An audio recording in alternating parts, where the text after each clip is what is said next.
Bienvenue dans cette nouvelle édition du QG Week-end. Voici les titres de l'actualité. En République démocratique du Congo, le chef de l'État Félix Tshisekedi a présenté un programme d'urgence de 100 jours ce samedi 2 mars à Kinshasa. Mot d'ordre, améliorer tous les secteurs de la société. Le Congo a mis en concession la route nationale numéro 1. Objectif, prévenir la dégradation des routes et assurer leur entretien pour une meilleure pérennité. Cette concession a une durée de 30 ans. Et puis au Maroc, Marrakech a abrité du 27 février au 1er mars la 10e édition du plus grand événement consacré aux engrais sur le continent africain, Argus Africa Fertilizer. Il s'agit de la première plateforme continentale d'échange dans le domaine agricole. Mais tout d'abord, dernier jour avant la clôture des candidatures en Algérie. Les candidats à l'élection présidentielle ont jusqu'à ce dimanche soir minuit pour déposer leur dossier au Conseil constitutionnel.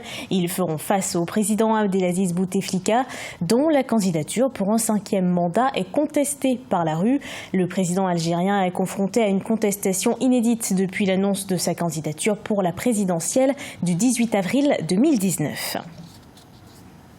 Prise en compte du bien-être de la population en République démocratique du Congo, le chef de l'État Félix Tshisekedi a présenté un programme d'urgence de 100 jours ce samedi 2 mars à Kinshasa.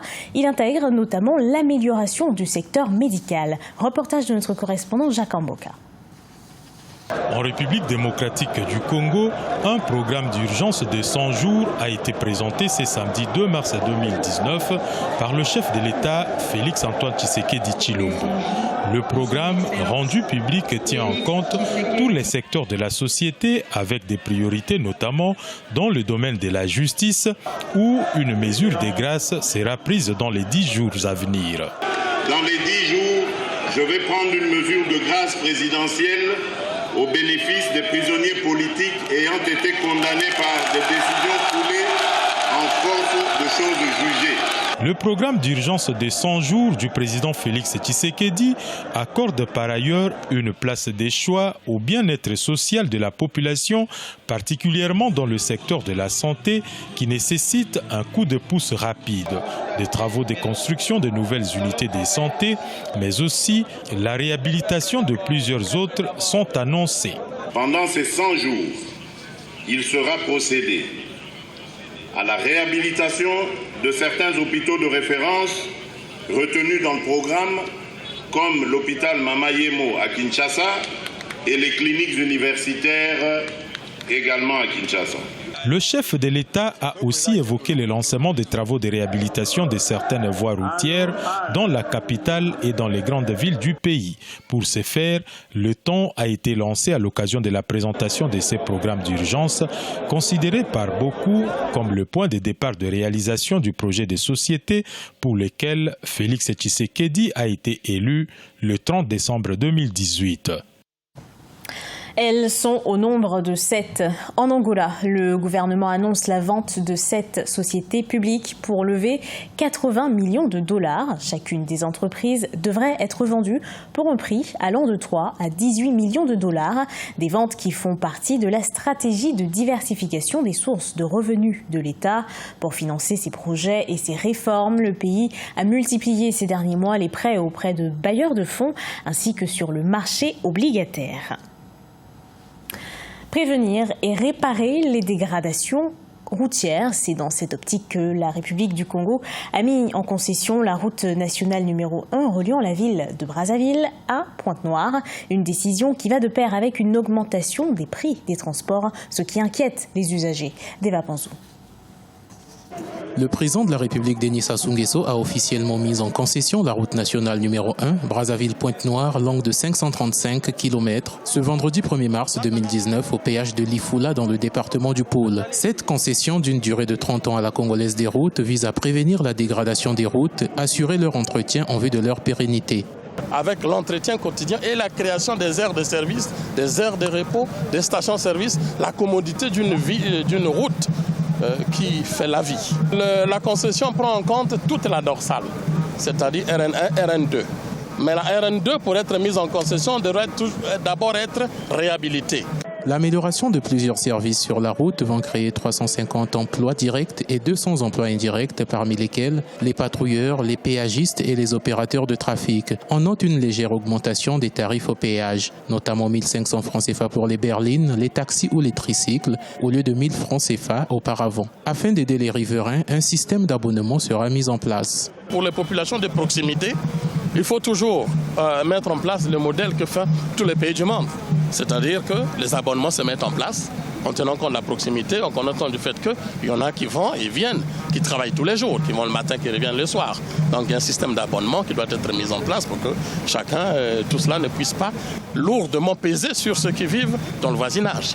Un contrat de délégation de services publics avait été signé entre la Congolaise des routes et l'État congolais le 5 décembre 2018. Cet accord couvre la route nationale numéro 1 Brazzaville-Pointe-Noire et ses jonctions, la route nationale numéro 1 bis Brazzaville-Mindouli et la route nationale numéro 2 entre Yé et Ouesso.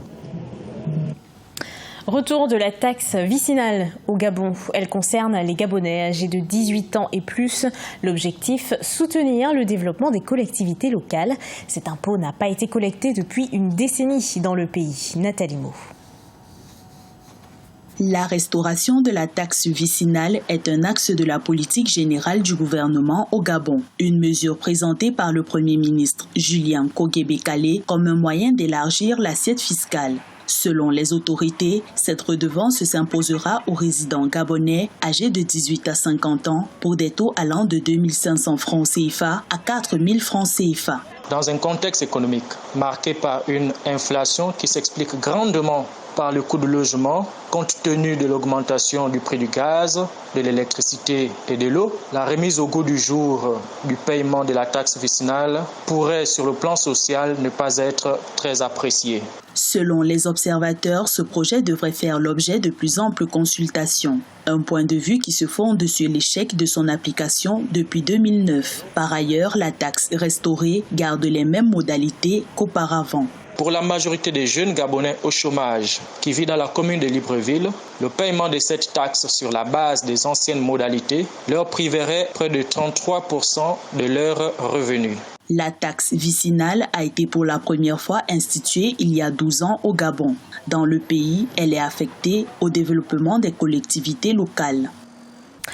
Une agriculture durable en Afrique, c'est ce que prône la conférence Argus Africa Fertilizer au Maroc.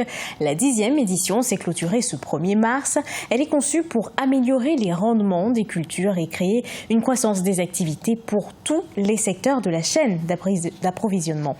Découverte avec notre envoyé spécial Sadou Aïzé Mouktar. La 10e édition du plus grand événement dédié aux engrais en Afrique, Argus African Fertilizer, qui s'est tenu à Marrakech au Maroc, a été une occasion pour des séances interactives.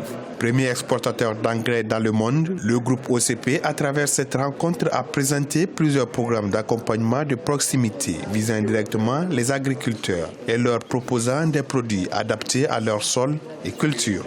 Cette plateforme continentale de rayonnement important pour l'industrie est un moment clé pour pouvoir réunir des partenaires, échanger, discuter, réfléchir sur la problématique de la transformation agricole sur le continent et essayer de consentir des efforts communs pour participer à cette transformation agricole. Et OCP en fait partie et on est fiers de pouvoir accueillir cette 10e édition. Depuis son lancement au Maroc en 2010, Argus African Fertilizer s'est imposé comme la première plateforme continentale d'échange dans le domaine des engrais et du développement agricole. Rencontre B2B, séances de réseautage, mais aussi un lieu pour accéder à un réseau de distributeurs et d'agriculteurs en Afrique. Ici, j'ai su qu'il y a quand même plusieurs types de terres et j'ai compris qu'il faut d'abord savoir sur quelle terre tu travailles pour pouvoir appliquer l'engrais parce que chaque terre a un besoin d'engrais spécifique. Donc vraiment, ça a été une découverte pour moi et ça m'aidera beaucoup dans l'avancement de mes activités agricoles. À noter que plus de 400 acteurs clés représentant toutes les parties prenantes du secteur ont répondu présent cette année, principalement des producteurs mondiaux, des distributeurs régionaux, des instituts financiers et des organisations non gouvernementales. Ce journal a été préparé par l'ensemble de la rédaction. Merci de l'avoir suivi. Dans un instant, une nouvelle édition d'actualité sur Africa 24.